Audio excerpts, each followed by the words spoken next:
Bonjour à tous. L'annonce officielle du jubilé 2025 à Rome, la mobilisation des chrétiens pour l'arrivée de la flamme olympique et l'ouverture du synode national de l'Église protestante unie, c'est aujourd'hui dans SIC, la sélection de l'info catholique.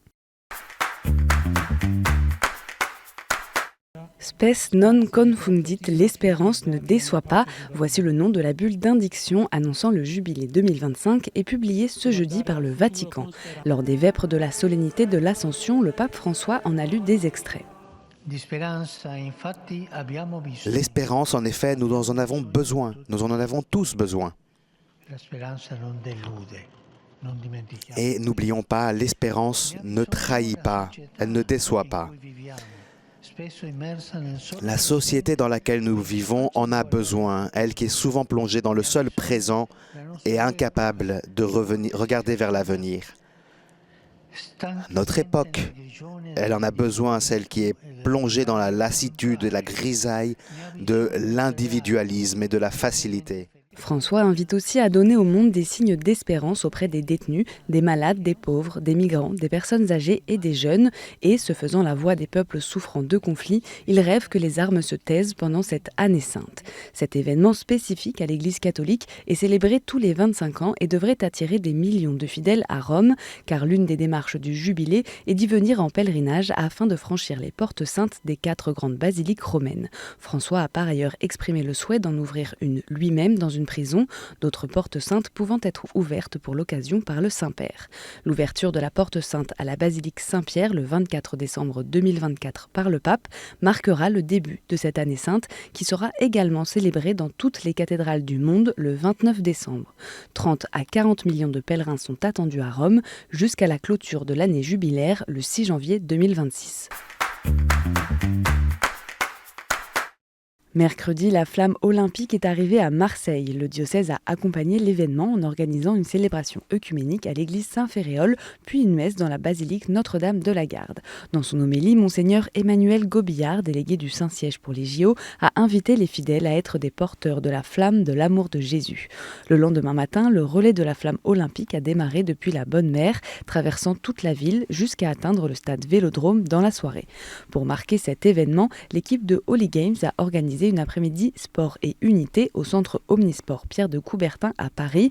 Les Jeux Olympiques portent des valeurs de rencontre des peuples, a rappelé Christian Krieger, président de la Fédération protestante de France, pour appuyer la portée œcuménique de cette initiative. Sur le parquet, un tournoi de futsal a vu s'affronter des jeunes de différentes confessions chrétiennes. Des sportifs de haut niveau étaient présents dans les tribunes, comme Joël Abati, ancien joueur de l'équipe de France de handball, ou Pascal Gentil, double médaillé de bronze olympique en taekwondo.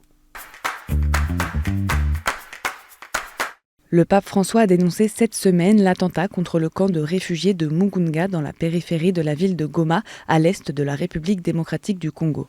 Vendredi 3 mai, un bombardement du site faisait au moins 12 morts, dont des enfants. Dans un communiqué, le Saint-Siège a dénoncé cet attentat lâche et a souhaité se faire proche de toutes les personnes touchées par cet acte de haine aveugle qui n'a pas épargné de nombreux enfants.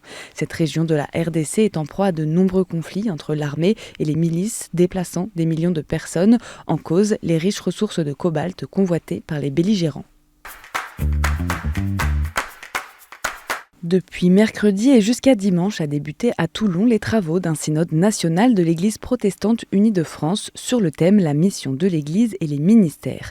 200 délégués et invités participent à ce synode national qui est le lieu de gouvernement de l'Église protestante unie où se prennent les décisions essentielles des finances jusqu'au sujet théologique. Cette rencontre a pour objectif de décider des grandes orientations de la vie de l'Église pour les prochaines années, des ministères et de la formation et ainsi réformer l'Église en vue de sa mission.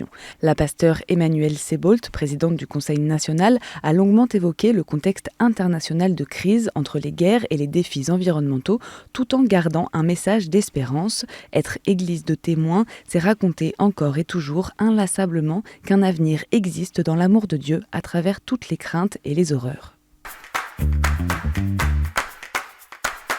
La conférence des évêques australiens a reconnu mardi la Missa Terra Spiritus Sancti, ou messe de la terre du Saint-Esprit, une liturgie catholique romaine adaptée à la culture aborigène du diocèse de Broome au nord-ouest de l'Australie. Expérimentée depuis plus d'une cinquantaine d'années, cette messe aborigène sera soumise au dicaster pour le culte divin dans l'attente de recevoir une reconnaissance officielle du Saint-Siège. La nouvelle a réjoui la communauté de quelques 133 000 catholiques issus des peuples indigènes d'Australie qui estiment que cette liturgie est un témoignage du lien profond entre notre foi et la riche mosaïque de la culture aborigène. L'église Notre-Dame de Livry-Gargan en Seine-Saint-Denis a été dégradée dans la nuit du dimanche 5 au lundi 6 mai. Le tabernacle a été décelé et volé et une table a été brisée. Quelques heures plus tard, la police a retrouvé le tabernacle sur un trottoir de la ville. Il a pu être restitué à la paroisse. Une messe de réparation a été célébrée mardi par le père Bertrand Collignon, délégué de l'administrateur diocésain. Dans son communiqué, le diocèse de Saint-Denis rappelle que cette profanation fait suite à des dégradations survenues précédemment dans cette même église, comme notamment la destruction du système de sonorisation quelques semaines auparavant et une tentative d'effraction au soir du jeudi saint.